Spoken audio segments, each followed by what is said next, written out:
Assalamualaikum warahmatullahi wabarakatuh. Alhamdulillahirabbil alamin. Wassalatu wassalamu ala asyrafil anbiya'i wal mursalin. Sayyidina wa habibina Muhammadin wa ala alihi wa sahbihi wa man da'a bi da'watihi wa man sanna bi sunnatihi ila yaumiddin.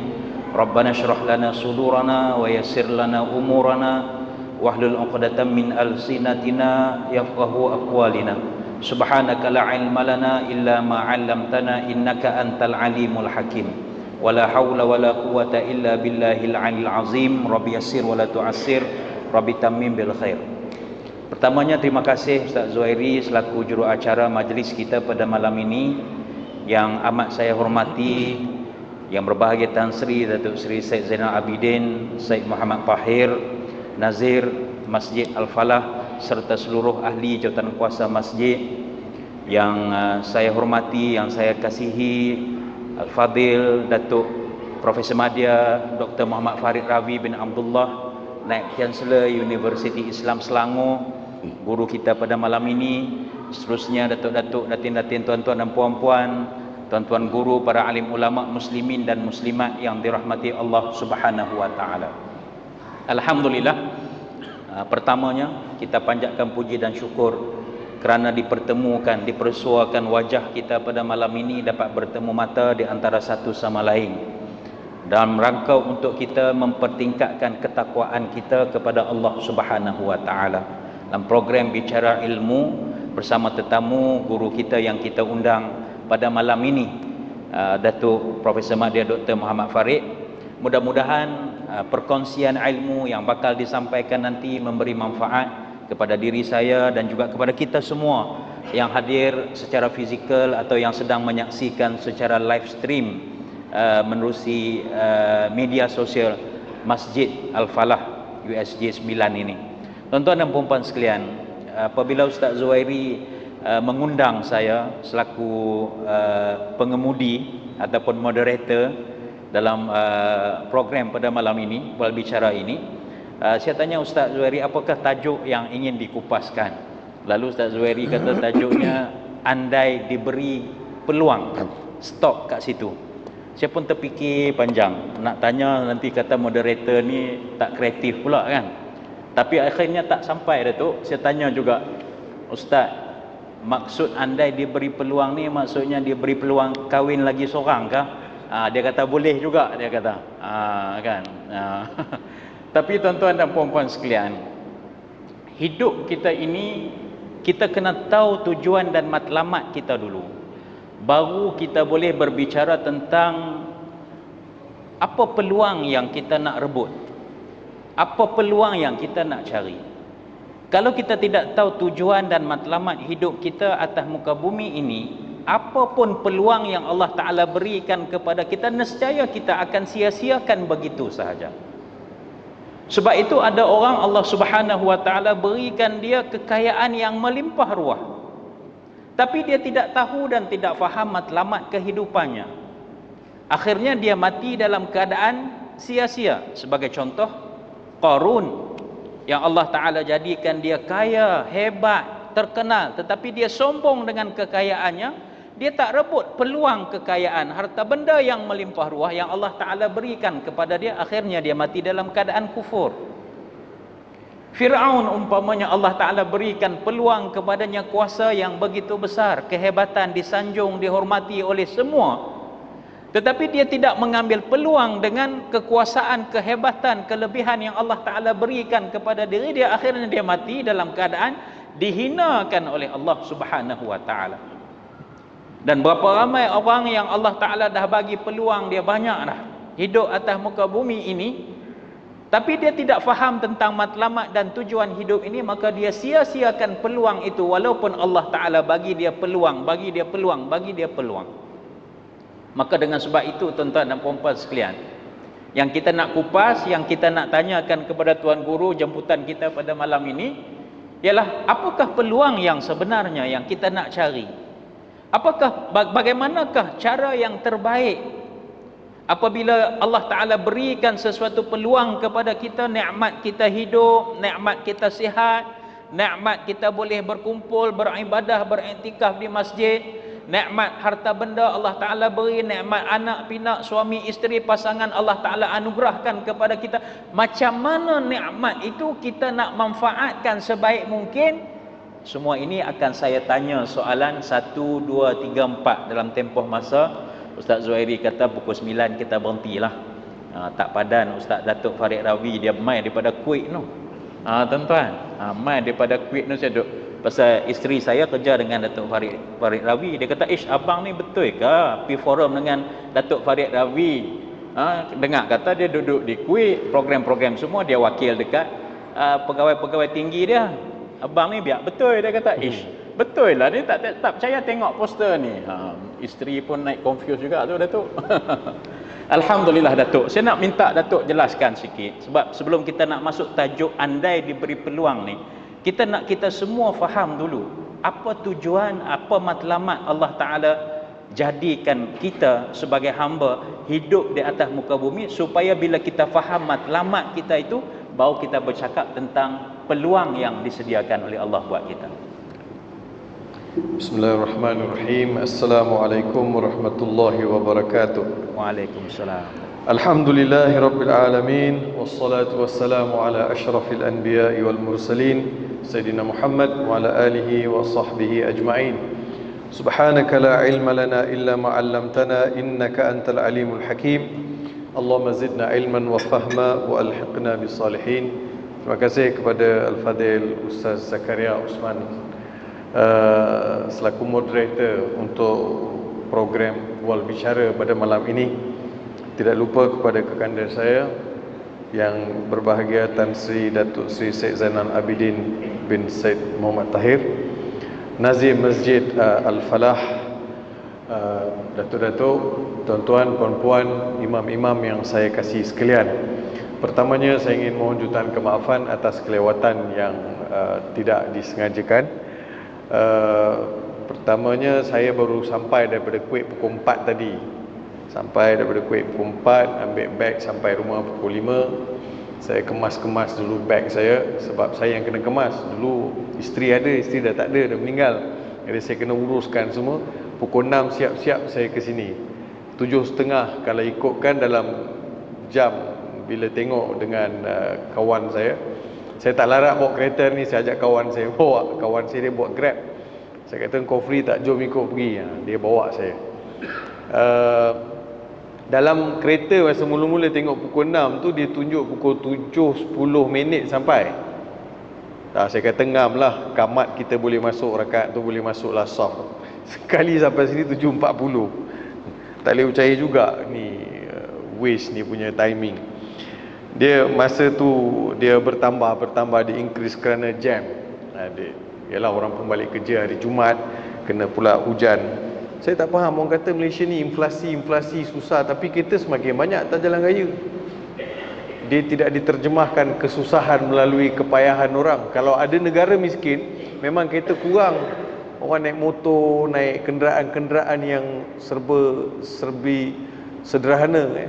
Jadi itulah tuan-tuan. Tapi apa pun, terima kasih atas kesabaran tuan-tuan dan perempuan pada malam ini.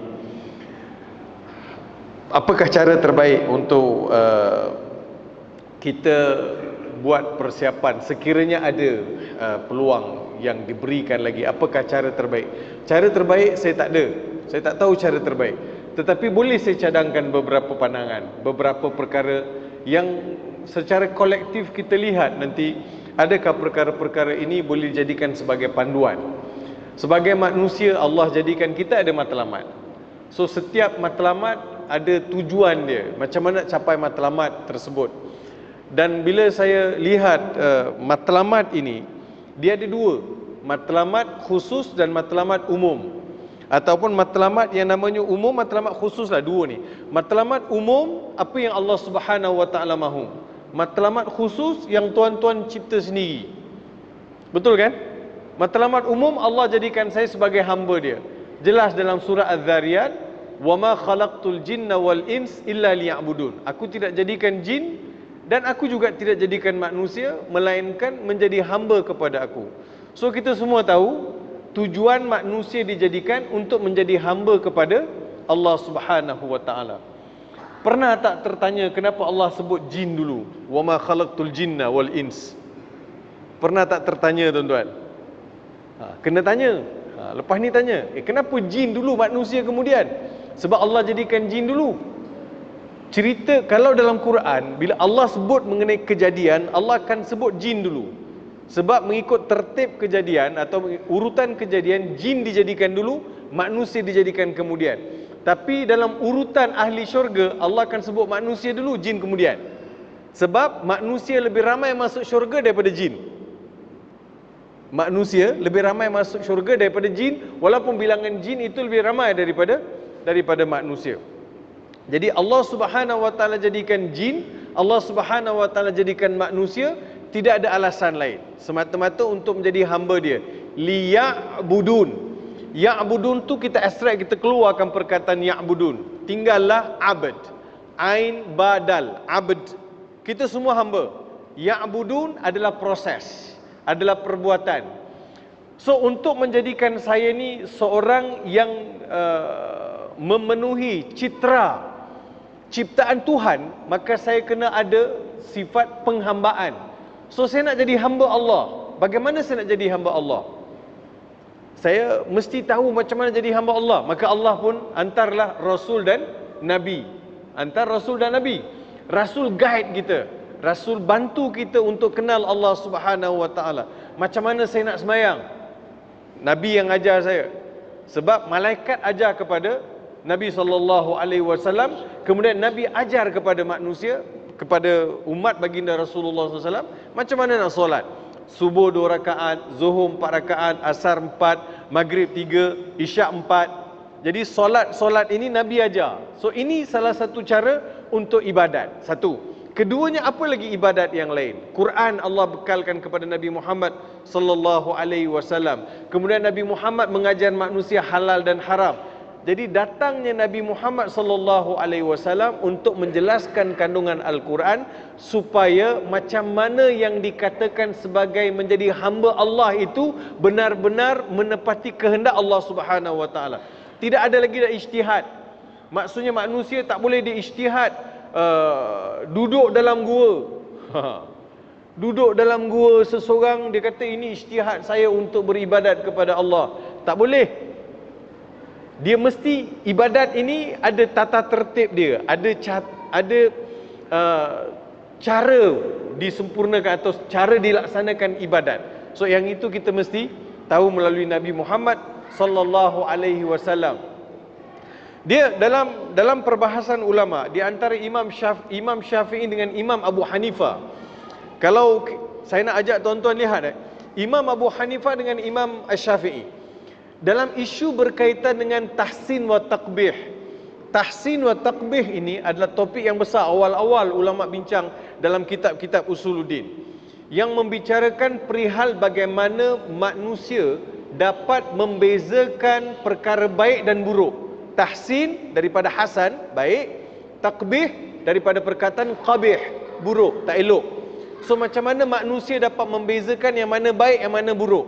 Imam Abu Hanifah berpendapat bahawa walaupun Rasul tidak diutus, walaupun ajaran Quran tidak sampai kepada seseorang itu, kalau orang itu sembah pokok, sembah batu, sembah matahari, tetap diseksa, tetap masuk neraka. Sebab Allah dah bekalkan untuk dia akal.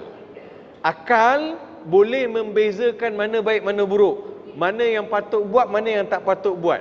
Jadi akal manusia itu akan jadi hakim, yang akan guide dia, akal yang waras.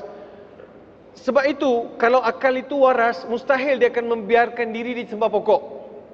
Kalau akal itu waras, mustahil dia membiarkan diri dia untuk menyembah batu. Mustahil. Jadi Imam Abu Hanifah berpendapat bahawa walaupun Rasul tidak diutus, Nabi tidak diutus, Quran tak sampai atau kitab-kitab suci tak sampai, orang itu tetap akan masuk neraka. Berbeza dengan Imam Syafi'i. Imam Syafi'i berpendapat bahawa Quran beri panduan, wa ma kunna mu'adzibina hatta nab'atha rasula. Kami tidak akan menyeksa sesuatu kaum, sesuatu umat selagi mana kami tidak utus rasul kepada mereka. Jadi selagi mana rasul tidak diutus, Quran tak sampai, ajaran mana-mana kitab suci tak sampai, maka kumpulan manusia itu dikategorikan sebagai ahlul fitrah. Ahlul fitrah yang tak sampai risalah kepada mereka. Kalau mereka sembah pokok, sembah sungai, mereka tidak boleh diseksa. Ini pendapat Imam Asy-Syafi'i. Maksudnya akal manusia perlu dipandu dengan wahyu. Untuk bila mereka nak beribadat, bila mereka nak melakukan sesuatu perkara kebaikan, mesti ikut apa yang Allah sebut, apa yang Nabi Muhammad sallallahu alaihi wasallam ajarkan. Saya risau tuan-tuan, saya susah hati sebab ada kumpulan-kumpulan tertentu datang daripada negara Arab yang mendakwa dia adalah keturunan itu dan keturunan ini, lalu kita sanjung tinggi dan kita tidak tahu latar belakang pengajian dia, apa yang dia belajar, bagaimana dia belajar. Saya tidak boleh mentakdiskan seseorang kerana watak dia, pakaian dia dan sebagainya. Salah. Islam tak ajar saya begitu. Saya akan menyanjung tinggi bila seseorang itu memberitahu saya apa ada dalam Al-Quran, apa yang Nabi SAW tinggalkan kepada saya. Itu paling mustahak untuk saya. Saya tidak boleh menilai dan juga menyanjung, mengangkat orang dan juga mentakdis, menyucikan seseorang itu semata-mata kerana watak dia atau dia punya klaim tertentulah.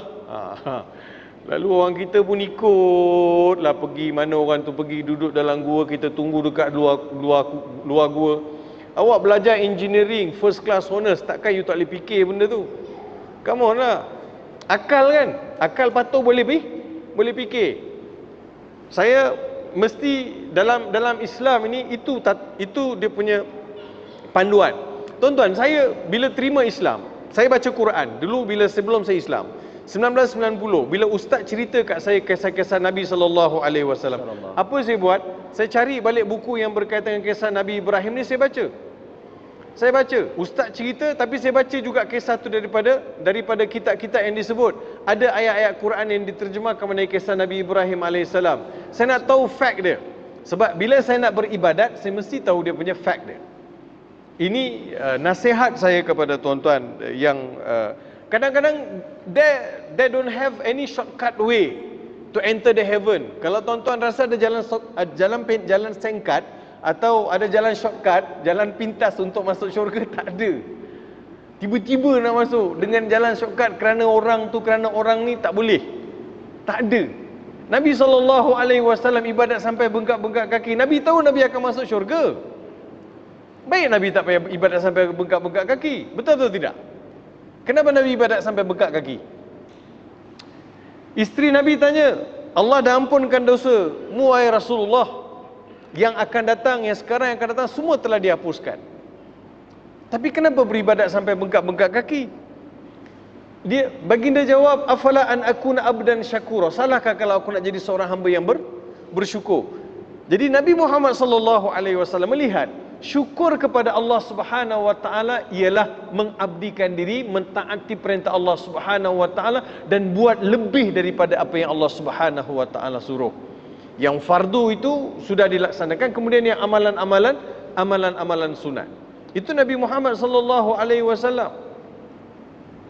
Jadi itu yang harus kita faham sama-sama tuan-tuan. Jadi menjadi hamba Allah Subhanahu wa taala. Jadi pertama sekali tuan-tuan, kita nak mencari apa? Matlamat kita ialah pertama sekali mencari kasih sayang Allah Subhanahu wa taala, mahabbatullah. Saya nak Allah sayang saya. Saya nak Allah sayang saya. Bila Allah sayang saya, Allah akan buka saya macam-macam jalan. Allah akan buka saya macam-macam jalan. Kalau saya berada di hadapan tuan-tuan hari ini untuk sedikit perkongsian, sejarahnya bermula dengan seorang budak kampung yang minat pada kisah Nabi, minat pada Al-Quran. Kemudian bila dah pandai baca Quran, nak faham Quran itu apa, lalu berangkat pergi ke Jordan, belajar bahasa Arab untuk faham bahasa Al-Quran. Itu saja. Saya tak ada pun bercita-cita nak jadi seorang penceramah, nak jadi seorang pendakwah, tak pernah. Saya nak faham apa yang ada dalam Quran, itu je saja matlamat asal. Tapi disebabkan saya nak tahu Al-Quran, Tuhan bagi benda lain pula. Sebab kita punya matlamat itu mencari keredaan Allah Subhanahu wa taala. I want to know more about Quran. Apa ada dalam Quran? Luar biasa tuan-tuan. Kalau Quran saja, kalau tuan-tuan habiskan masa pun tak cukup masa tuan-tuan. Just you focus to understand the Quran. Masa tak cukup. Saya ambil contoh tuan-tuan. Kalau saya tanya tuan-tuan, dah baca surah Yasin berapa lama? Bagi saya 5 summary daripada surah Yasin. Dengan begitu pantas. Boleh atau tidak? So kita baca tapi kita tak faham. Sebab itu yang saya tak mahu. Saya tak mahu benda tu berlaku pada diri saya lepas saya Islam. Saya tahu saya dah Islam dan Al-Quran adalah kitab yang Tuhan turunkan untuk saya mesti baca, saya mesti faham. Adalah menjadi salah saya ni seorang Muslim, baca saja tak faham Al-Quran. Itu yang saya pergi belajar kat Jordan. Balik daripada Jordan, saya sambung belajar dekat UKM. Kemudian tak puas lagi, tak habis lagi nak menyelongkar Al-Quran. Pergi pula sekali lagi buat PhD dekat Jordan. So proses tu untuk apa? Supaya saya nak faham Al-Quran. Tuhan nak apa sebenarnya? Sebab saya nak cari kasih sayang Allah. Yang keduanya tuan-tuan, setelah saya tahu, saya nak tahu kasih sayang Allah, Allah bagi tahu, you nak kasih sayang saya, you kena buat benda ni semua. Pertama sekali, jangan pernah mengingkari perintah aku. Yang keduanya, jaga apa yang aku suruh. Apa yang Allah Subhanahu wa taala suruh, kita jaga. Tapi dalam masa kita jaga suruhan Allah, berapa ramai pula yang ingkar perintah Allah. Contoh, dia solat tapi rasuah dia tak pernah nafikan. Solat Jumaat, Tarawih, puasa, bulan puasa, tapi rasuah masih lagi ada. Ketirisan masih berlaku. Negara ni negara yang kaya, tapi kenapa masih berlaku ketirisan? Kenapa kekayaan itu tidak dapat dimanfaatkan semaksimum mungkin? Di mana kelompongan? Sebab kita sembahyang tapi kita tak tahu kenapa kita sembahyang. Sedangkan solat, Allah Ta'ala beritahu, inna solata tanha anil fahsya'i wal munkar. Solat itu mencegah manusia dari melakukan perkara keji dan munkar. Cuba tuan-tuan lihat, berapa ramai yang solat tapi keji dan munkar tak tinggal. Rasuah itu keji lah, pecah mana itu munkar. Saya di Jordan, saya bercakap mengenai philanthropy governance. Baru ni saya dijemput bercakap. Sebab dekat Kuwait ada 200 lebih yayasan yang mereka sedang berusaha untuk letakkan asas, meletakkan governance yang betul, urus tadbir yang betul, tata kelola yang betul. So kita ada peraturan, ada undang-undang, ada semua ada, tapi saban hari tak ada seproblem lah. Itu problem. Kalau manusia sendiri, tuan-tuan, jujur cakap, kalau manusia sendiri dia tidak ada kesedaran untuk berubah, tuan-tuan buatlah macam-macam undang-undang, macam-macam peraturan, kesalahan tetap akan berlaku. Sebab yang buat undang-undang, yang buat peraturan, dia tahu di mana ada kelompongan untuk dilepaskan diri. Betul atau tidak? Saya bercakap dengan depan orang-orang yang super senior dalam kerajaan, kadang-kadang ada yang super senior dalam businessman. So you guys know better than me. So saya nak cari keredaan Allah Subhanahu wa taala. Jadi bila saya nak menjadi hamba Allah Subhanahu wa taala ni, Allah kata ini you buat, ini you tak boleh buat. Yang tu mesti verb. Yang mana boleh buat, buat. Yang mana tak boleh buat, kena tinggal. Innallaha ya'murukum. Allah perintahkan kalian demikian. Yang ketiga ialah membangunkan ummah. Matlamat saya, apa matlamat kalau diberi peluang? Matlamat kita adalah membangunkan ummah. Tuan-tuan adalah sebahagian daripada umat Nabi Muhammad sallallahu alaihi wasallam. Tuan-tuan ada keluarga, tuan-tuan ada community, tuan-tuan ada agensi kalau tuan-tuan masih bekerja. So bangunkan semaksimum mungkin, bangunkan, jadikan ianya sebagai vehicle yang important vehicle to develop our nation, untuk bangunkan negara ini ke arah yang lebih baik. So saya kira untuk pusingan pertama itu dulu. So itu matlamat umum. Matlamat khusus, mungkin tuan-tuan, seorang tu nak jadi businessman, seorang tu nak jadi seorang politician, seorang tu nak jadi seorang penulis, nak jadi seorang penceramah. So masing-masing ada matlamat khusus. Tapi jangan kita lebihkan matlamat khusus dan ketepikan matlamat umum yang Allah Subhanahu wa taala mahukan. Terima kasih Ustaz. Terima kasih Datuk. Alhamdulillah, tuan-tuan dan puan-puan sekalian. Vision kita jelas tuan-tuan. Kita punya matlamat kita jelas. Matlamat akhir kita adalah akhirat. Sebab tu Allah Subhanahu wa taala sebut, selain daripada ayat yang Datuk bacakan kita tadi, Az-Zariyat 56, tentang matlamat ataupun tujuan Allah Taala menciptakan jin dan manusia itu tidak lain dan tidak bukan adalah untuk kita beribadah, untuk mengabdikan diri kita kepada Allah Subhanahu wa taala. Datuk pun ada sentuh tentang bagaimana kita nak mengabdikan diri kita kepada Allah. Sudah pasti kita memerlukan akal dan wahyu.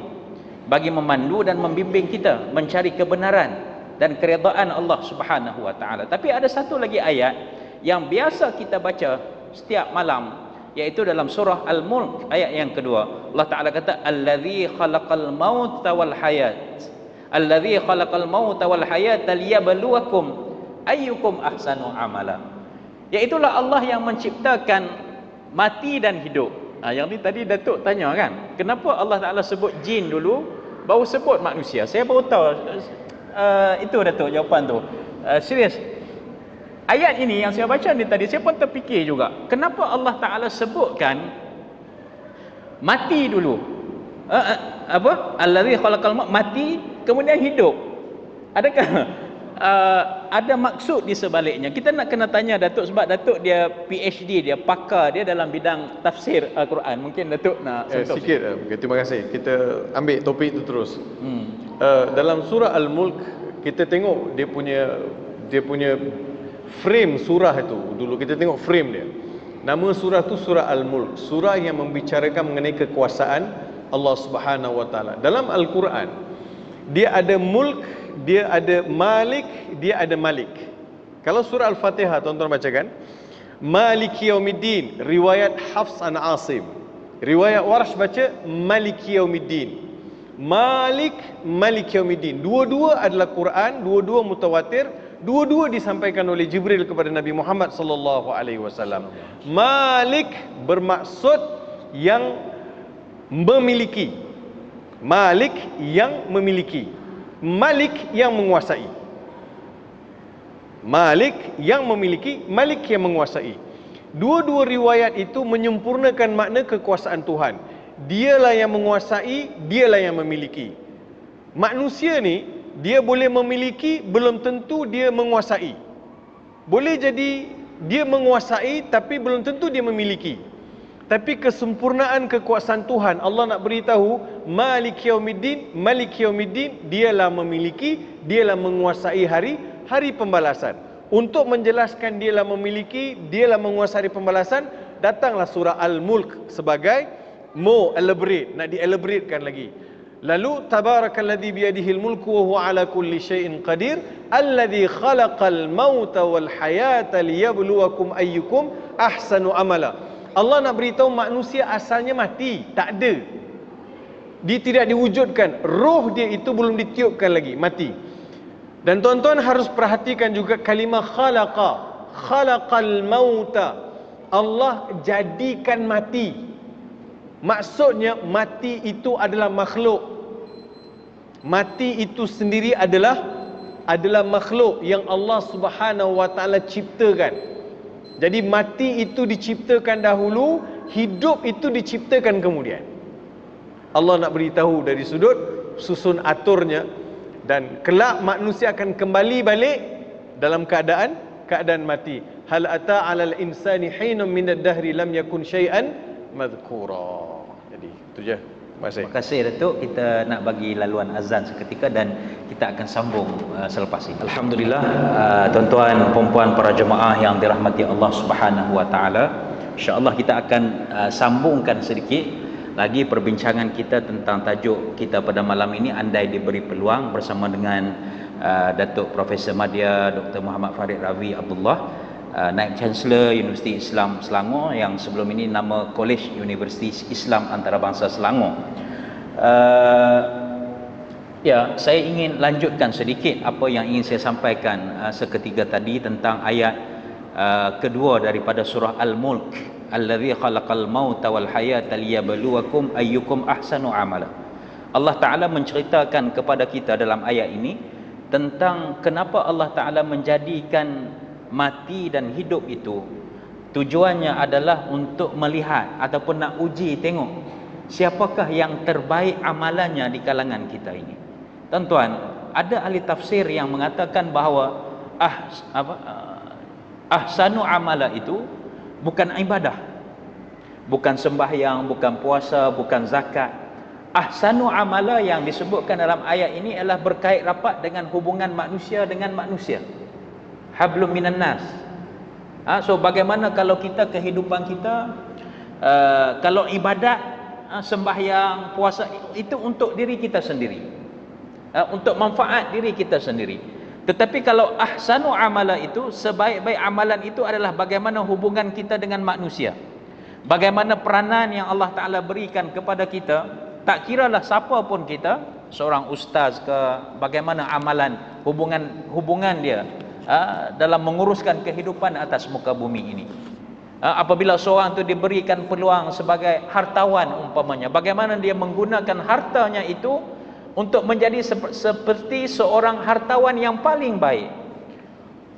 Kalau Allah Subhanahu wa taala menjadikan dia sebagai seorang profesional umpamanya, so Allah Taala nak uji dia bagaimana dia memanfaatkan profesionalismenya itu untuk manfaat kepada umat seluruhnya. Sebab itu kita ada Tan Sri Said Zainal Abidin, contoh yang sangat baik. JAKIM sudah 2 kali jemput Tan Sri untuk bagi sharing, buat sharing. Awal bulan 10 hari itu kita jemput, panggil semua pentadbir-pentadbir agama di seluruh Malaysia. Kita jemput Tan Sri bagi sharing bagaimana kita nak merubah paradigma, sikap, pemikiran ya di kalangan pentadbir-pentadbir agama seluruh Malaysia, dan bagaimana kita nak mencapai matlamat ahsanu amala itu. Dan baru-baru ini di PICC bersama dengan Yang Amat Berhormat Perdana Menteri, idea yang sama Tan Sri sampaikan dan sangat memberi kesan. Matlamatnya adalah bagaimana untuk kita menjadikan diri kita ini sebagai sebaik-baik amalan. Itulah peluang yang Allah Ta'ala berikan kepada diri kita. Soalan kedua yang saya nak minta Datuk Farid Ravi kupas kepada kita, soalan yang kedua ini, adakah peluang Allah Ta'ala berikan kepada kita ini fair and square? Kan, adakah okeylah Datuk, okeylah orang belajar, ada ilmu PhD dalam tafsir Al-Quran, Datuk boleh faham Al-Quran. Kami ni tak diberi peluang untuk belajar, jadi kami tak faham. Okeylah dia hartawan, dia ada duit banyak, dia harta benda, dia bolehlah memberi infak. Saya ditakdirkan lahir dalam keadaan susah, miskin, bagaimana saya nak memberi infak? Okey, dia sudah dapat hidayah, bolehlah dia pergi ke Mekah, buat umrah, buat haji. Saya belum dapat panggilan daripada Allah untuk hadir, sebab tu saya tak pergi ke Mekah. Okey, saya tak tutup aurat sebab saya belum sampai seru lagi, Datuk. Sebab tu saya free hair sebab saya belum sampai seru. Jadi dalam konteks ruang dan peluang ini, adakah Allah Subhanahu wa taala dalam konteks nak menjadi baik ni, Allah Taala bagi peluang sama rata kepada semua, ataupun Allah Ta'ala pilih orang-orang tertentu, ini aku takdirkan dia jadi orang baik, ini aku takdirkan dia kurang baik, ataupun ini aku takdirkan dia memang confirm dia akan masuk neraka punya, dia tak akan dapat hidayahnya. Macam mana kita nak jawab kemusykilan ni, Datuk? Ya, terima kasih Ustaz Zakaria. Tuan-tuan yang saya kasih sekalian, bila sebut mengenai chances ni, dia manusia sentiasa diberi peluang. Peluang itu sebelum nyawa kita sampai ke hujung kerongkong, malam yugharghir. Itu dia punya tempoh. So selagi mana bernyawa, selagi mana hidup, selagi mana ada hayat di kandung badan, selagi itulah chances have been given to you. Sebab dalam Al-Quran Allah Subhanahu wa taala beritahu melalui surah Sajadah, kan? Dalam surah Sajadah kita biasa baca surah Sajadah. Dalam surah Sajadah Allah beritahu, walau tara idil mujrimuna nakisu ru'usihim 'inda rabbihim rabbana absarna wa sami'na farji'na na'mal salihan inna muqinun. Yang bermaksud, dan apabila dilihat, walau tara idil mujrimun, dan ketika mana dilihat golongan mujrim, golongan yang engkar pada Allah, golongan yang banyak melakukan perkara-perkara mungkarat, perkara yang di luar perintah Tuhan. Jadi mujrimun yang suka melakukan kezaliman, kesalahan dan juga pelbagai permasalahan di atas permukaan bumi ini, bila dia ada depan Tuhan ni, nakisu ru'usihim. Nakisu, tunduk kan. Kita bila bersalah, bos panggil kan, bos, dan kita tahu kita bersalah dan kita tahu kenapa bos panggil kita. You panggil dia, saya nak jumpa jap. Bila dia present depan tu, dia tunduk kepala, Tan Sri. Kan? Lain orang suruh buat, lain kau buat kan. Depan tu dia berdiri, dia tak akan duduk cekak pinggang, dia tak akan duduk, "Ya bos, apa hal bos?" Tak ada, dia akan tak tanya. Dia akan tunduk kepala sebab dia tahu dia salah. Nakisu ru'usihim inda rabbihim. Di sisi Tuhan mereka. Lalu mereka sebab apa? Rabbana absarna. Tuhan tak tanya apa-apa lagi pun. Dia kata, "Tak apa bos. Tahu dah. Silap. Tahu dah silap. Saya tahu saya silap, saya salah. Okey. Give me chance." Dan saya dah baca dah, dan saya dah faham dah, dan saya dah tengok regulation, dan saya dah tahu dah benda yang saya buat ni salah, boleh buat mudarat. Boleh tak give me another chance? Boleh tak bagi saya peluang kedua? Itu yang dia tanya tu. Rabbana absarna wa sami'na farji'na na'mal salihan inna muqinun. Kan masih hidup di dunia dulu, Allah Ta'ala beritahu waja'ala lakumus sam'a wal absara wal af'idah. Kenapa engkau tak beriman? Bukankah Tuhan yang jadikan kamu tu telah beri kamu telinga, telah beri kamu mata, mata hati, mata kepala, telah beri kamu mulut, telah beri kamu segala panca indera. Kenapa kamu engkar? Kenapa kamu tak mau beriman? Hari ini Tuhan tak tanya pun, baru berdiri depan dah mengaku dah. Tuhan, telinga yang kau bagi ni, mata yang kau bagi ni, hati yang kau bagi ni, semua ni sekarang dah celik dah. Semua dah function dah. Boleh tak patah balik, bagi hantar balik. Farji'na na'mal salihan. Allah Ta'ala akan beritahu, chance have been given to you. Itu di akhirat. Tapi kita di dunia ini, selagi mana belum habis lagi hayat tersebut, maka kita ada peluang. Yang senang aja tuan-tuan, yang sudah itu sudah. Itu je. Yang sudah tu sudahlah. Kan orang tu selalu sebut kan, yang sudah tu sudah. Sudah, habis. Full stop. Now the process change. Tukar. Jadi orang baik. Cuba ubah. Saya ada banyak pengalaman orang yang ini cerita dia dalam beberapa tahun lepas dekat Bangi Lama. Dia sebenarnya bukan Bangi Lama pun, dia Bangi. Disebabkan dah ada bandar baru Bangi tu orang jadikan lama. Orang Bangi tu dia marah bila sebut Bangi Lama. Sebab kalau stesen kereta api tu masih lagi stesen Bangi, dia tak ada Bangi Lama. Disebabkan ada bandar baru Bangi, automatik yang tu jadi lama. Memang kalau pergi situ pun semua orang lama.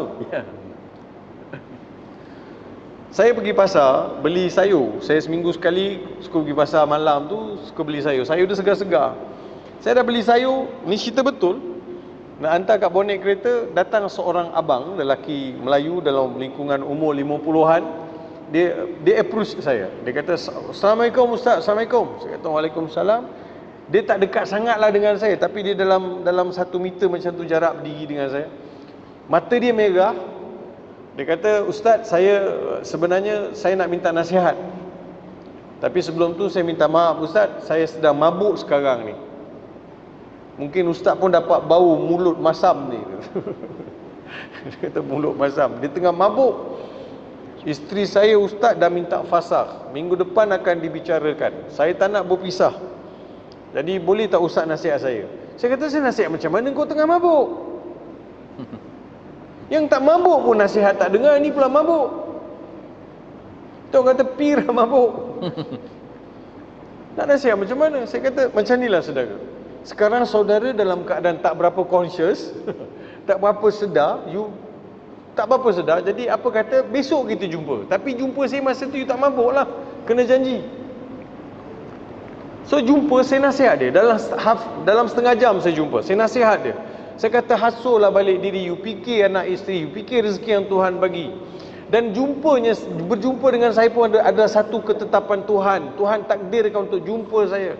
Dan pertemuan kita hari ini, semua itu adalah petanda-petanda Tuhan sayang awak. Itu adalah petunjuk Tuhan sayang. Sebab itu semua ni berlaku. Dan awak dalam hati tu masih ada lagi sedikit perasaan nak baik, nak jadi baik, tak nak berpisah, nak betulkan balik keadaan. Saya bagi tahu dia tuan-tuan. 2-3 kali lah kami jumpa juga. Alhamdulillah, last kali dia bagi tahu isteri dia dah withdraw dah tuntutan fasakh di mahkamah. So peluang, itu namanya peluang. Kalau dia tak lihat itu sebagai satu peluang untuk berubah, dia akan mabuk sampai ke sudah. Dan keluarga dia akan jadi broken family. Tuan-tuan boleh bayang anak-anak itu akan jadi apa besok? Bila sebut bab arak ni tuan-tuan, saya ada kawan yang Hindu, yang Cina ni masuk Islam. Ada, sebelum saya pergi Kuwait ni jumpa seorang kawan ni, dia ni Cina, masuk Islam. Businessman jugalah. Saya jumpa, kalau orang nak jumpa saya suka jumpa kat kedai mamak. Sebab minum teh tarik kan. Malam ni ada teh tarik, Mam? Tak ada? Ha? Kalau TO yang tak minum lah, saya balik. Jadi minum teh tarik. Saya minum teh tarik, dia pun minum teh tarik. Minum teh tarik, minum. Dah habis air, sembang tak habis lagi. Tambah lagi air. Okey, dia pun minumlah air jus orange pula. Orange juice pula. Saya pun minum air kosong. Minum. Lepas tu saya kata, air dah habis, kita sembang tak habis, tambah lagi. Dia kata, tak maulah ustaz, perut sudah kembung lah. Dia kata, banyak sangat minum air. Alah, air je pun. Dia kata, lepas tu dia jawab dengan saya tuan-tuan. Dia kata, saya banyak heran tahu ustaz. Saya kata, apa dia? Itu kalau itu minuman keras, berapa botol pun saya tak pernah kembung perut, dia kata. Yang ni minum sikit sudah kembung perut. Tapi saya nak beritahu, diberi peluang untuk berubah. Saya dekat Kuwait ada seorang budak lelaki Cindian, Cina campur India. Dia message kat saya, dia nak masuk Islam. So maybe dalam sehari 2 ni saya akan jumpa. So peluang, Allah beri peluang. Ini kita cerita orang masuk Islam, yang kita pun masih Allah beri peluang. Kalau saya tak pandai bahasa Arab, Allah beri peluang untuk saya masih boleh belajar. Walaupun saya tak boleh menguasai keseluruhan, tetapi ada tak peluang? Peluang ada, saya boleh belajar. Saya kena cari jalan belajar. Tuan-tuan, saya pun malu juga dulu. Bila saya pergi ke Jordan, umur saya 22 tahun, 23 tahun. Pelajar-pelajar lain yang first year baru 19 tahun. Itu tak apa lagi. Peluang, cerita peluang Saya nak belajar Quran ni masa mula-mula masuk Islam. Saya nak belajar sangat nak belajar. Saya pergi ke masjid, kayu bersikal, jumpa imam. Kata, "Mam, saya dah masuk Islam, boleh tak imam ajar saya baca Quran?" Sebab saya tengok dia lah yang selalu baca Quran depan orang kan, sembahyang ramai dia. Jadi saya rasa dia lah orang, the right person who can teach me Quran recitation. Approach dia, dia kata, "Oh, minta maaf." Imam tu kata, "Saya baca boleh, mengajar tak boleh." Dia kata, "Mengajar tak pandai mengajar tak pandai." Saya kata, "Okey lah." Saya tak boleh nak cakap apa-apa, mana saya tahu. Kalau sekarang ada orang cakap macam tu, saya baca Quran pandai, mengajar tak pandai, itu bohong nama dia. Bohong. Kalau you boleh baca Quran dengan baik, you boleh mengajar Al-Quran. Jangan macam-macam.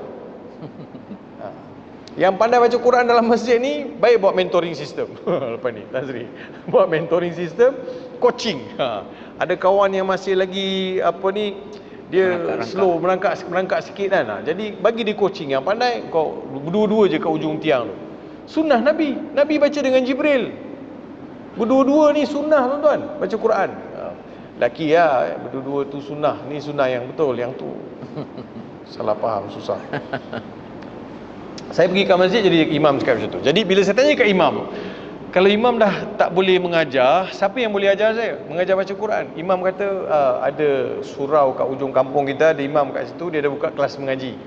Saya pergi kat imam tu, saya approach imam tu. Imam tu pun tak nak mengajar juga. So saya sedang cari peluang, siapa nak ajar saya? Imam masjid tak nak ajar, imam surau tak nak ajar. Ada budak umur 7 tahun lalu depan rumah mak angkat saya. Dia balik pegang Quran. Saya kata, adik pergi mana ni? Balik rumah bang. Dari mana? Mengaji. Mengaji apa? Mengaji Quran lah. Dia kata, okey, mengaji Quran. Dia pun nak marah dah, angin budak tu. Sebab kita tahan dia dengan main bola. Lepas tu dia tengok saya. Adik mengaji kat mana? Masjid, surau semua jauh. Mengaji kat Haji Wahab. Haji Wahab? Wah, Haji Wahab pun ada buka kelas mengaji. Saya tak nak approach Haji Wahab dah. Saya kata, dah banyak ke adik baca? Nak habis dah bang, dia kata. Nak habis dah. Wah, kira pandai dah ni. Pandai, boleh lah bang. Saya pun pergi dekat budak tu, kat adik ni. Dik, minta tolong boleh? Apa dia bang? Ajar abang mengaji. Saya cuba cari peluang. Ajar abang mengaji. Budak umur 7 tahun, saya 18. Ajar abang mengaji boleh? Dia tengok saya macam ni. Dia kata, dah besar macam ni tak pandai mengaji ke? Dia kata. Cakap apa tuan-tuan? Kalau rasa malu, kita tak akan belajar dengan budak umur 7 tahun. Sebab kita 18 tahun. Tapi saya nak cari peluang. Siapa nak ajar saya? Itulah peluang untuk saya. Budak tu kata, nanti saya tanya mak saya dulu. Besok dia datang, dia lalu balik kat situ, dia kata, bang, mak saya kata boleh.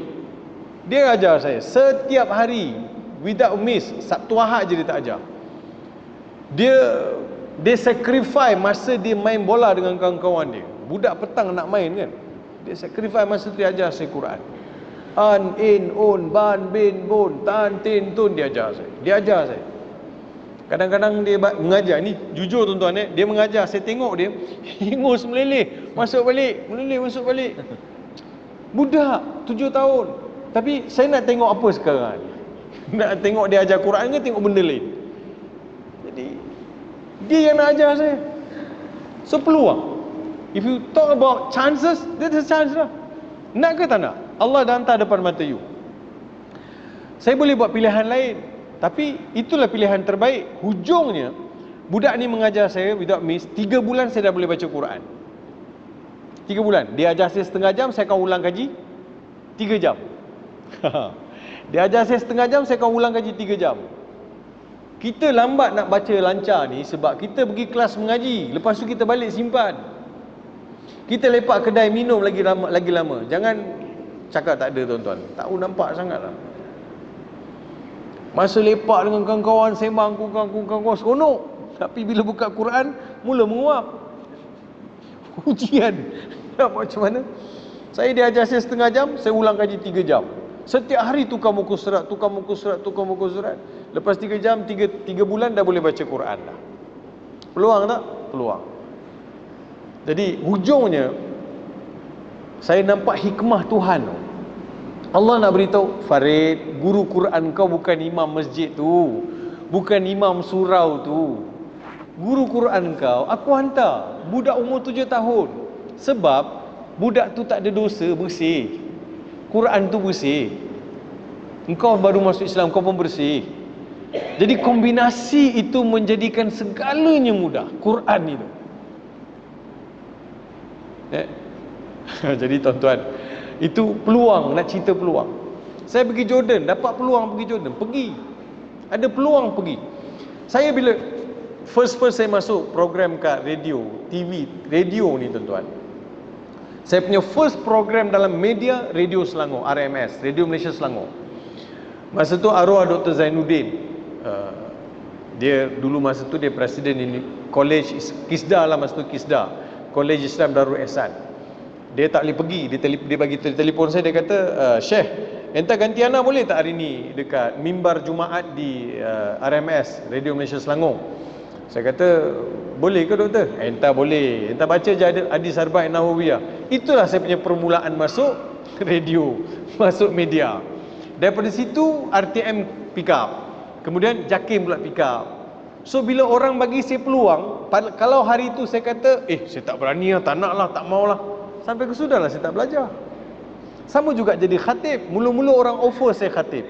Sebab saya masuk pertandingan khatib, saya jadi johan. Jadi salah seorang yang jadi judge itu adalah imam besar Masjid As-Salam, masjid di Pengkalan Cepa. Dan Sri, Masjid As-Salam dekat Pengkalan Cepa tu kan. Jadi imam besar tu, arwah dah, guru saya.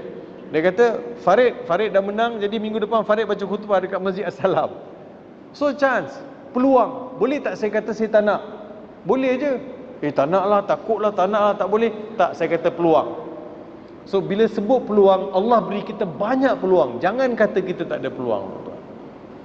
Chances is there. Bila azan kita dengar kan, as-salatu khairum minan naum, dengar tu adalah peluang. Ada orang tak dengar. So peluang, chances have been given to you. Peluang sentiasa ada. Manfaatkan peluang tersebut, tuan-tuan. Jadi orang hebat ini dia akan cipta sejarah. Orang hebat dia akan cipta sejarah. Orang lemah saja akan cipta alasan. Kita pilih antara dua, mana kita nak jadi. Yang kita nak pilih, kita nak buat alasan ini untuk urusan akhirat kita tahu. Yang mana alasan-alasan yang kita bagi besok, which is not valid at all in front of Allah Subhanahu wa ta'ala. Kalau tuan-tuan bagi excuse kat saya tak tahu apa rutin hidup tuan-tuan. Tapi dengan Allah ada benda kita boleh sembunyi tak? Tak. Kenapa you tak baca Quran? Tak ada masa. Allah tahu ada masa ke tak ada masa. Kenapa you tak infak? Allah tahu kita ada duit ke tak ada duit. Kenapa you tak buat ni? Kenapa you tak buat ni? Takkan kita nak bagi alasan? So apa alasan kita nak bagi? Jadi Allah dah beri peluang untuk kita. Tuan-tuan lihat surah Wal Asr. Wal Asr innal insana lafi khusr illa alladhina amanu wa amilus solihat wa tawassaw bil haqq wa tawassaw bis sabr. Wal Asr. Waw itu waw sumpah, betul kan? Waw itu waw sumpah. Huruf sumpah ni ada 3. Waw, ta dengan ba. Wallahi, billahi, tallahi. 3 ni huruf sumpah. Allah Subhanahu wa taala dia berhak untuk bersumpah dengan apa saja makhluk yang dia mahu. Allah nak bersumpah dengan matahari, bulan. Tapi yang pastinya Allah tidak bersumpah dengan sesuatu makhluk dia kalau makhluk itu tidak ada keagungan dan juga keistimewaan yang tersendiri. Betul? Allah boleh bersumpah. Dalam banyak-banyak makhluk Allah bersumpah, bulan, bintang, matahari, gunung, ganang, Nabi Muhammad, Al-Quran. Dengan diri dia sendiri Allah bersumpah. Allah bersumpah dengan makhluk yang paling kecil. Kadang-kadang kita tak endahkan perkara tersebut, makhluk tersebut. Pen. Betul tak? Allah bersumpah dengan pen. Selain daripada pen, benda yang kecil, mana yang Allah bersumpah? Tunjuk dengan saya. Nun wal qalami wa ma yasturun. Allah bersumpah dengan pen sebab tahu kedudukan pen. Nak pecat orang pakai pen, nak lantik pakai pen. Ya, tapi yang paling mustahak sekali Allah beritahu, Nabi sallallahu alaihi wasallam beritahu, awwal ma khalaqallahu al-qalam. Makhluk pertama Allah jadikan adalah pen. Jadi pen ni menulis. Itulah tuan-tuan, tak nampak pun yang bawa pen, semua tak ada. Semua ni level-level anak-anak murid Imam Syafi'i ni tuan-tuan dengar semua hafal. Ustaz tanyalah lepas ni kami hafal ustaz. Don't worry ya ustaz. Tulis apa benda tulis. Okey, tak apa, saya sangka baik dengan tuan-tuan. Tapi tuan-tuan boleh bagi alasan lagi. Alah tak apa ustaz, kami boleh tengok ada recording. Tuan-tuan pun pandai, ini jam, saya tahu. Jadi Allah bersumpah. Jadi saya ni sebagai makhluk dia, saya tidak boleh bersumpah dengan mana-mana makhluk lain melainkan dengan nama Allah Subhanahu wa taala. Jadi Allah bersumpah. Saya nak cuba elakkan supaya tak buat tafsir surah Wal Asr sekarang ni. Perkataan Al-Asr, alif, lam, ain, sad, ra. Keluarkan alif lam, keluarkan. Tinggal ain, sad, ra. 3 huruf. Asara juga membawa maksud memerah. Memerah kudrat. Asir, ain, sad, ya, ra, asir. Kalau tuan-tuan tengok asir ni adalah air perahan buah. Kalau tuan-tuan pergi lihat di negara Arab akan punch buah, betul tak? Dia potong, dia akan punch, dia akan tekan sampai habis supaya dapat sampai titisan terakhir perahan buah. Jadi asr adalah membawa maksud kudrat tenaga yang dimaksimumkan manfaatnya oleh manusia bagi mendapatkan manfaat. Itulah wal asr. Kalau tuan-tuan duk bertafsirkan demi masa, apa dia demi masa? Apa dia demi masa? Tak berubah pun. Masa dalam ayat itu membawa maksud kudrat tenaga yang dimanfaatkan secara maksimum untuk mendapatkan hasil. Cuba kita lihat berapa ramai yang masuk pukul 8, keluar pukul 5, dia maksimumkan manfaat. Kalau maksimum manfaat, manpower kita tak payah banyak lah tuan-tuan. Manpower banyak pun kadang kerja tak jalan. Jadi tuan-tuan dan puan yang saya kasih sekalian, so wal asr innal insana lafi khusr. Sesungguhnya manusia dalam kerugian. Kerugian itu yang Tuhan nak highlight dalam ayat itu. Rugi ni dalam Quran ada 3 bentuk. Khusr, kha, sin, ra. Berapa huruf? 3 huruf. Satu lagi khasara, kha, sin, ra, alif. Khasara, kha, sin, alif, ra. Khasara. 4 huruf. Satu lagi rugi, kha, sin, ra, alif, nun. Khusran. Khasara, khasara, khusran. Allah beritahu peluang yang Tuhan berikan ini kelak akan kita lihat ada orang yang rugi, ada orang yang merugikan diri, ada orang yang duduk dalam kawah kerugian. Kita tahu contoh masjid kita ada menganjurkan kelas mengaji. Kita ada masa pun tapi kita tak join. Itu peluang tak peluang? Ada peluang. Kalau yang ni kita tak pergi, ada tak kita pergi yang lain? Pun tak ada juga. Jadi kita rugi ya. Kita akan sentiasa rugi tuan-tuan. Yang saya kasih sekalian. Illal ladzina amanu wa amilus solihat. 4 kategori Allah beritahu dalam surah itu tidak akan rugi. Pertama sekali, mereka yang beriman, beramal soleh, berpesan-pesan dengan kebenaran dan berpesan-pesan dengan kesabaran. Peluang yang diberikan, dimanfaatkan, yang akan memanfaatkan peluang yang diberikan itu adalah orang yang ada kesabaran yang tinggi. Sebab itu sabar itu datang nombor 4. Dia mesti ada kesabaran, mahu untuk berubah. Kalau kita nak kata beginilah Tuhan dah jadikan, saya rasa inilah yang ada pada takdir kali ini, maka kita salah. Sebenarnya kita boleh mengubah lagi dengan izin Allah Subhanahu wa taala selagi mana peluang itu terdampar di hadapan kita. Terima kasih Ustaz. Pukul 9 dah. Sejak ya. Alhamdulillah, bagi Datuk, tuan-tuan dan puan-puan sekalian, maksudnya tuan-tuan, kita ni Allah Ta'ala begitu baik dengan diri kita. Allah Ta'ala sentiasa beri peluang kepada diri kita. Hanya saja diri kita sahaja yang lalai, yang lupa. Allah Ta'ala memang nak tolong, nak bagi peluang kita masuk syurga semuanya. Sebab tu ada hadis Nabi SAW sebut, kita jangan abaikan perkara baik walaupun benda-benda yang kecil. La tahqiranna minal ma'rufi syai'a walau an talqa akhaka biwajhi talik. Dan jangan kita remehkan benda kebaikan, kebajikan itu walaupun benda kecil, walaupun kamu bermuka manis dengan saudara kamu, itu pun Islam suruh. Sebab apa? Sebab ganjaran dia sangat besar. Ada hadis yang dalam bab membicarakan keimanan, dia kata kita iman tu macam-macam, banyak cabang. Sekecil-kecil iman itu adalah apabila kita jumpa satu benda yang menghalang jalan ke paku ke apa sampah, kita buang benda tu. Itu juga adalah keimanan. Peluang Allah Ta'ala sediakan kepada diri kita. Dalam hadis sahih Bukhari ada sebut, menceritakan, kalaulah berlaku hari kiamat dan di tangan kamu ada sebutir biji benih, kalau kamu sempat tanamlah. Apa maksudnya tuan-tuan? Maksudnya Allah Ta'ala gesa kita, suruh kita buat amal kebaikan ini walaupun sudah berlaku hari kiamat. Kenapa? Allah Ta'ala nak tolong, nak bantu kita. Ruang dan peluang Allah Ta'ala sediakan seluas-luasnya. Datuk sebut tadi orang azan kita dengar, itu juga satu ruang. Dan kadang-kadang kita tidur tuan-tuan, kita tak lena sangat. Pukul 3 pagi kita bangun nak kencing, saat bangun pukul 4 nak kencing pula. Itu ruang yang Allah Ta'ala berikan kepada kita untuk kita beribadat. Kadang kita tidur terjaga kan, kita ingat, bagus juga kalau aku bangun, tapi kita rasa berat, rasa susah dan sebagainya.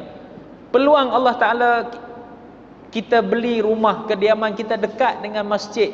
Supaya apa? Supaya kita dapat mempertingkatkan kemudahan, kesenangan kita untuk beribadat kepada Allah di masjid, khususnya orang lelaki.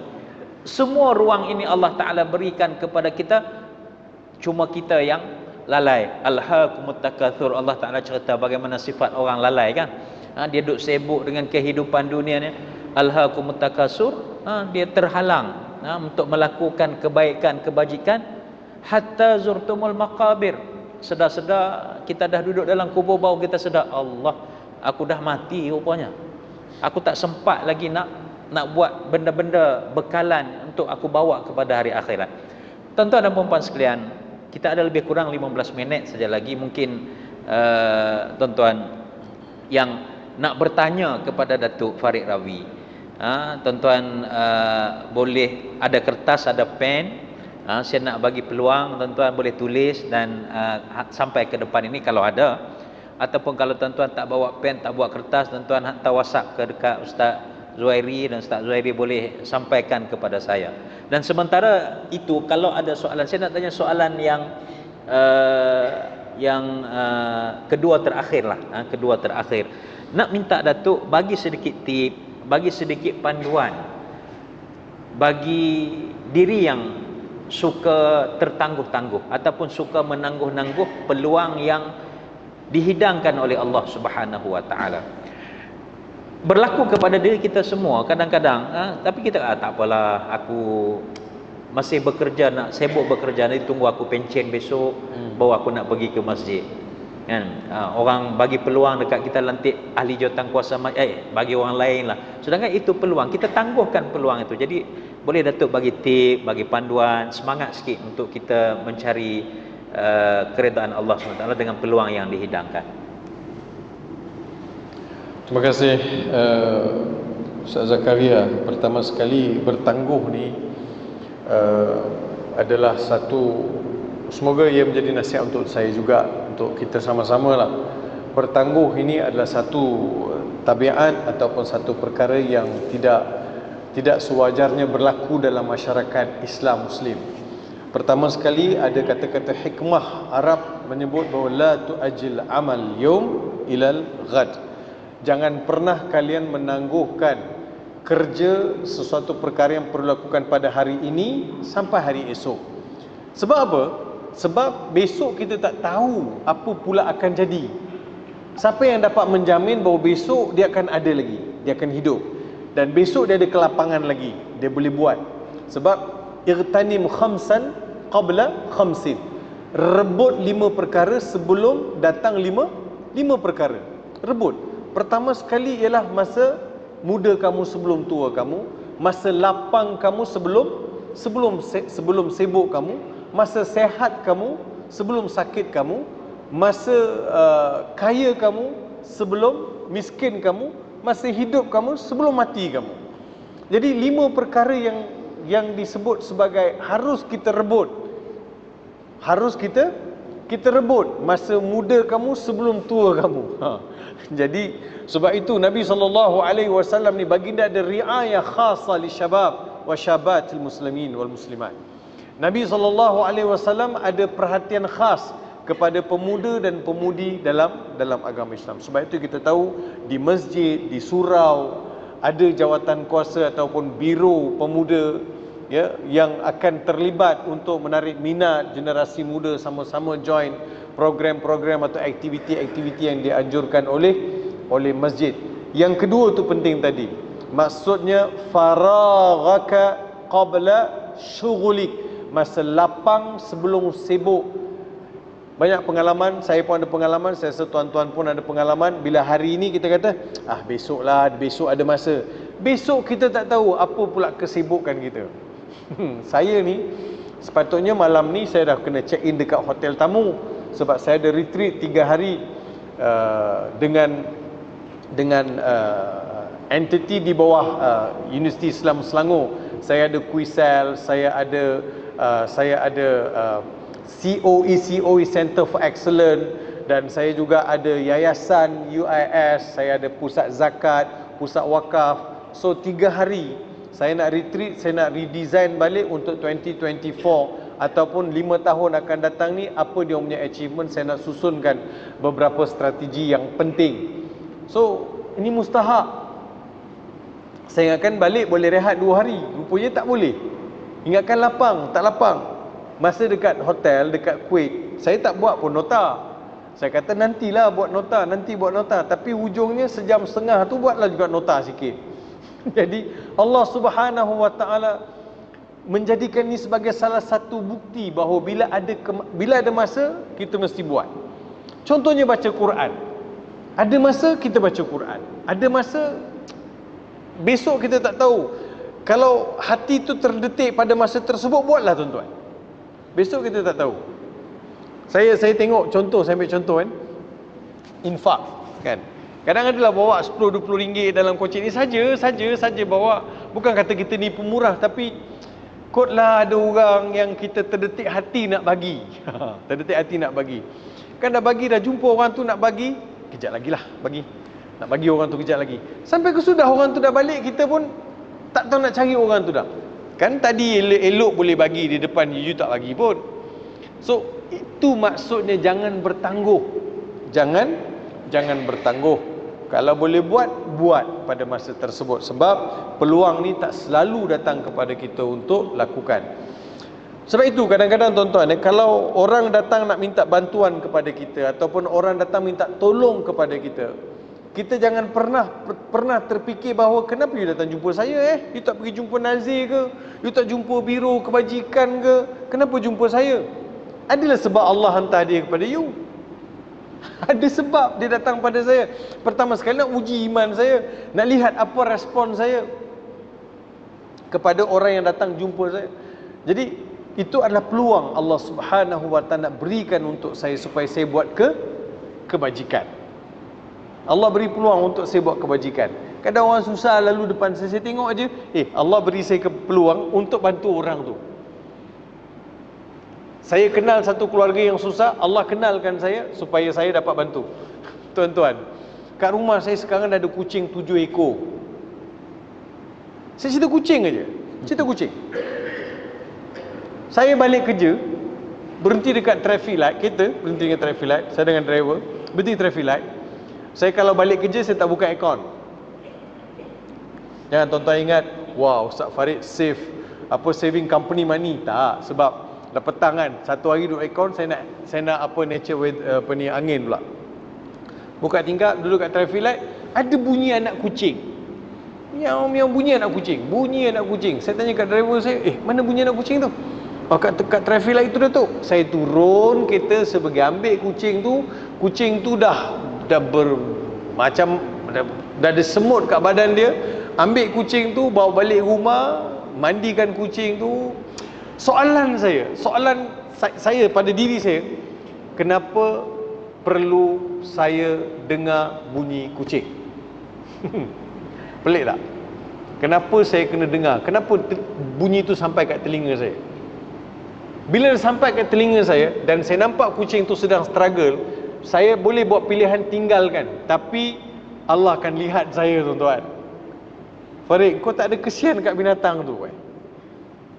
So di mana belas kasihan saya? Saya tak kata orang yang buat tak peduli tu dia tak ada belas kasihan. Ini saya cerita diri saya tak tahu orang lain. So saya kata, ambil bawa balik, mandikan dia, bagi dia makan, bawa pergi klinik, kemudian pergi veterina, lepas tu ambil pula suntikan vaksin, bagi dia vitamin. Kan sehat dah kucing tu kat rumah. Sehat kucing tu kat rumah. Kadang orang lalu depan saya, dalam tonton kita duduk 20-30 orang duduk, tiba-tiba ada orang datang, Assalamualaikum, saya dah 3 hari dah tak makan. Ada orang lain dia tak jumpa, kenapa dia jumpa kita? Kalau nak bagi, kalau tak nak bagi pun tak apa, terpulang. Tapi kalau saya yang mana saya mampu bagi, saya akan bagi. Saya tak ada masa nak cari, ini semua tak ada kerja lain, penagih dadah lah ni, bagilah 3-4 ringgit, 2 ringgit, apalah masalah ni. Ini semua sindiket. Kita belum apa-apa lagi kita dah charge. Tuan-tuan, mana tahu dalam ramai-ramai yang tuan-tuan tak nak bagi dengan bersangka-sangka ni, betul orang tu orang susah, tuan-tuan. Betul orang tu susah. Nanti besok kita kena tanya, kau ada tapi kau tak tolong. Sebab kita pernah susah satu ketika dahulu, kita tahu erti susah. Jadi begitulah keadaannya. Jadi bila peluang ada untuk buat satu benda baik, buat tuan-tuan. Even boleh susun selipar pun, tengok selipar berselerak ni, susun. Tak kisahlah kita ni berpangkat ke berjawatan ke, Nabi pun tolong cuci kencing seorang badui dalam masjid. Kita lebih mulia daripada Nabi ke? Tak boleh buat benda-benda yang basic-basic ni, kan? So peluang, apa peluang yang ada? Bukan untuk puji-pujian, untuk mengasuh diri sendiri. Untuk mengasuh diri sendiri supaya ada sifat kasih sayang, sifat pemurah, sifat pemaaf dan sebagainya, tuan-tuan. Saya tuan-tuan peluang nak cerita. Boleh Ustaz, ada masa? Boleh. Forum sampai pukul 12. 9 kita. Yalah, saya nak balik. Saya tak ada 2 hari tak tidur ni. Baik. Ni kisah benar. Guru saya Dr. Ratib Nablisi cerita. Benda ni berlaku, ni peluang, cerita peluang juga. Bagaimana lelaki itu manfaatkan peluang. Dia di sebuah perkampung di kawasan elit dekat Damascus ni, tempat elit. Lelaki ni seorang bisnesmen besar yang berjaya. Dia berkahwin, dia ada anak lah kemudian. Cuma imam di masjid tu, imam besar, masjid besar, imam dia alim, orang warak. Imam ni satu malam dia mimpi Nabi datang dalam mimpi dia, bagi tahu si fulan bin si fulan itu ini pesanan aku untuk dia.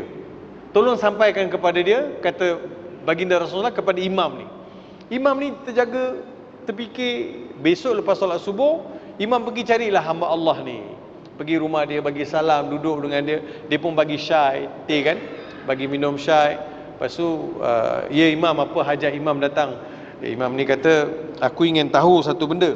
Apa amalan kau sebenarnya? Tak ada pun apa-apa amalan saya.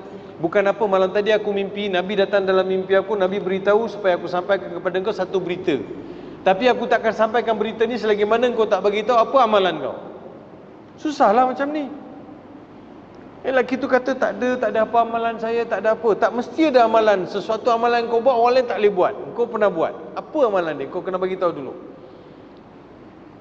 Dia kata begini, saya berkahwin dengan seorang wanita yang dipilih oleh keluarga saya. Cukup 7 bulan perempuan isteri saya melahirkan seorang anak yang sempurna. Cukup 7 bulan. Cukup 7 bulan. Mungkin kat sini ada doktor, ada pakar doktor dan sebagainya, pakar perubatan. 7 bulan, kalau baby lahir 7 bulan biasa tak sempurna. Saya ada 2 orang anak premature, lahir 7 bulan. Lahir 7 bulan confirm premature. Confirm premature, masuk dalam incubator. Jadi 7 bulan lahir baby sempurna, dia kata. Sempurna. Maksudnya apa? Maksudnya perempuan ni pernah terlanjur dengan lelaki lain sebelum berkahwin dengan lelaki ini. So lelaki ni kata, aku ada pilihan. Apa pilihan? Aku ceraikan dia dan aku hantar dia balik, aku pulangkan dia pada rumah dia, dan aku boleh saman dia di mahkamah kerana telah mengkhianati perkahwinan dengan aku. Baik. Semua tu aku tak buat. Dia kata dia ambil masa yang agak panjang untuk buat satu keputusan. Satu subuh, apa lelaki ni buat? Anak yang dilahirkan oleh perempuan tadi tu, anak tu bukan anak dia lah, confirm. Anak tu apa dia buat? Dia balutkan dengan kain elok-elok, tunggu azan di masjid. Selesai azan, dia tunggu kamat, dia bawa baby tu ke masjid. Dia tinggalkan baby di tangga masjid. Bukan tangga lah, di beranda masjid. Sambil berdoa, wahai Tuhan, janganlah bagi budak ni menangis sehinggalah selesai solat. Selesai solat, baby pun menangis. Baby menangis. Semua orang berlari daripada masjid keluar, tengok mana bunyi kat mana, jumpa baby. Lelaki yang letak baby kat luar masjid tu, dia tak keluar pun. Dia tunggu sampai orang semua dah habis kecoh-kecoh baru dia keluar. Last dia keluar. Dia kata, kenapa ni? Kenapa bising ni? Ada orang tinggalkan baby dekat masjid kita ni tuan, dekat beranda masjid ni. Siapa punya kerja tak tahu. Mana? Oh, ini siapalah punya kerja ni? Dia ambil baby. Tak apa, biar saya uruskanlah. Leave it to me. I will manage. Dia kata, okay, tak apa. Biar saya uruskan. Dia ambil baby tu, dia bawa balik, dia bagi balik dekat mak dia. So budak tu membesar sebagai budak yang dikutip tepi masjid, maka hilanglah aib perempuan itu. Dan dia maafkan perempuan itu. Perempuan itu dah bertaubat, meminta maaf, dia maafkan, dan membesarlah budak itu di rumah dia sebagai anak mereka, sebagai anak angkat mereka. Jadi pada mata pandangan orang, sebab dia dah menghilangkan keaiban dan menghilangkan juga tidak mendatangkan keaiban pada keluarga dan juga keturunan. Itu saja yang saya buat. Kalau saya rasa kalau benda itulah yang saya buat kot, dia kata, lelaki ni sebut. Imam tu kata, memang selayaknya lah Nabi datang sampaikan pesan pada engkau. Apa yang Nabi pesan? Nabi sampaikan salam, dan Nabi sebut engkau ni adalah penghuni syurga. Dia ambil peluang untuk buat baik. Betul kan? Tapi dalam masa yang sama, dia boleh buang perempuan tu dan anak tu sekali. Tapi dia kata, ini peluang untuk aku cari pahala. Tak apa, maafkanlah, cari jalan. So ini yang dinamakan sebagai peluang. Dan mana-mana peluang yang kita dapat kita buat, belum tentu perkara itu akan habis begitu. Jatuh pandangan Allah, jatuh kasih sayang Allah Subhanahu wa taala ke atas kita. Terima kasih Ustaz. Ya. Terima kasih Datuk. Tertarik dengan kisah yang diberikan, dikongsikan Datuk sebentar tadi tentang bagaimana ruang dan peluang yang Allah Ta'ala sediakan untuk kita berbuat baik ataupun menambah amal kebajikan kita. Saya ada seorang kawan Datuk. Dia selalu bagi alasan yang macam cerita Datuk ni. Dia nak kahwin dua. Dia dah ada isteri, dia nak pujuk isteri dia. Nak kahwin tapi isteri dia tak bagi. Dia kata, yang inilah ruang dan peluang yang abang boleh lipat gandakan pahala. Kan rezeki yang Allah Taala bagi ni dikongsikan bersama-sama. Tapi sampai sekarang dia belum berani lagi sebab tak dapat kebenaran tu. Datuk Izzah. Datuk, saya ingat kita nak tamatkan di sini tu, sebab tadi saya janji dengan Tan Sri dan juga Ustaz Zuhairi kita akan tamat jam 9 malam. Jadi alhamdulillah sekarang tepat jam 9 malam dan Datuk pun buat penutupan yang terakhir itu yang sangat memotivasikan diri kita. Dan saya nak share dengan tuan-tuan dan puan-puan satu ayat yang ada kaitan dengan topik yang kita bincangkan pada malam ini, iaitu ayat 18 daripada surah Az-Zumar. Allah Taala berfirman, A'udzubillahi minasyaitonirrajim. Alladzina yastami'una al-qawla fayattabi'una ahsanah. Ulaika alladzina hadahumullah wa ulaika hum ulul albab. Yang bermaksud yang berusaha mendengar perkataan-perkataan yang sampai kepadanya, lalu mereka memilih dan menurut akan yang sebaik-baiknya dari segi hukum agama. Mereka itulah orang-orang yang diberi hidayah petunjuk oleh Allah, dan mereka itulah orang-orang yang berakal sempurna. Tuan-tuan dan puan-puan sekalian, ruang dan peluang pada malam ini Allah Ta'ala hadirkan Datuk Dr. Farid Ravi bersama dengan kita, berkongsi ilmu dengan kita, adalah merupakan satu peluang yang terbaik. Allah Ta'ala nak kita dengar perkara-perkara yang baik. Allah Ta'ala nak kita berfikir tentang ilmu-ilmu Allah yang sangat luas. Dan kalau kita nak jadi orang baik, kita dengar perkara-perkara yang baik, lalu kita jadikan sempadan dalam kehidupan kita untuk mendekatkan diri kita kepada Allah Subhanahu wa taala, maka itulah sebenarnya yang dimaksudkan hidayah yang Allah Taala nak berikan kepada kita semua. Terima kasih banyak. Yang berbahagia Datuk Profesor Madya Dr. Muhammad Farid Ravi Abdullah yang sudi bersama dengan kita pada malam ini. Terima kasih Ahli Jurutankuasa, Tan Sri, tuan-tuan imam, pegawai syarah. Terima kasih tuan-tuan dan puan-puan semua yang bertahan ya, duduk bersila. Memang lenguh, kami duduk atas kursi ni okeylah sikit kan, boleh tahan lah, tak lenguh sangat. Jadi tuan-tuan dan puan-puan, insya-Allah dianugerahkan pahala jihad yang begitu besar kerana bersabar berjihad dalam menuntut ilmu. Minta ampun, minta maaf kelemahan dan kekurangan diri saya. Wabillahi taufiq wal hidayah. Assalamualaikum warahmatullahi wabarakatuh. Assalamualaikum warahmatullahi wabarakatuh.